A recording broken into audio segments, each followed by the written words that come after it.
नमस्कार मंडळी, कसे आहात सर्वजण? तर आज होता क्लासचा दुसरा दिवस. काल पहिला दिवस होता. काल पण दिवसभर अख्खा आमचा बिजी शेड्यूलमध्ये गेला. रात्री पण बरेच सारं प्रिपरेशन करायचं होतं आजच्या दिवसाचं.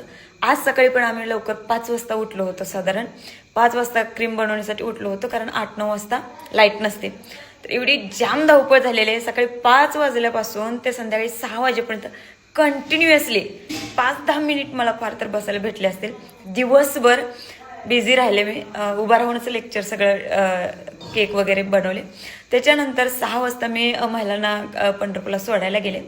तर ज्या दूरच्या महिला होत्या त्यांना बसमध्ये वगैरे पाठवलं. तिथून येताना मला आले अर्धा किलो केकची ऑर्डर.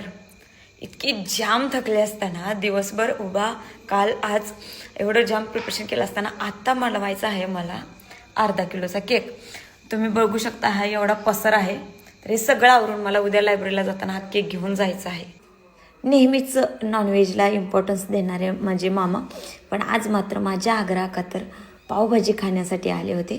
तर खरंच खूप छान वाटलं की माझ्या आग्रहाखातर एवढ्या अट्टहासाने आले. तर ते येऊन गेल्यानंतर ना मी केलं केकचं प्रिपरेशन. तर सगळं काही उभं राहून बनवण्याची कॅपॅसिटी नव्हती, तर डायरेक्ट व्हिडिओ बनवते मी. रात्रीची वाजलेत 11:15 आणि आपला हात तयार आहे मस्त असा चॉकलेट केक. तर खरं तर सांगायचं तर जीव नकात आला होता अक्षरशः केक बनवण्यासाठी. पण माझ्या ओळखीच्या मॅडम होत्या आणि त्यांच्या मुलीचा बड्डे शाळेत सेलिब्रेट करायचा होता. त्यासाठी हा चॉकलेट केकची ऑर्डर दिली होती.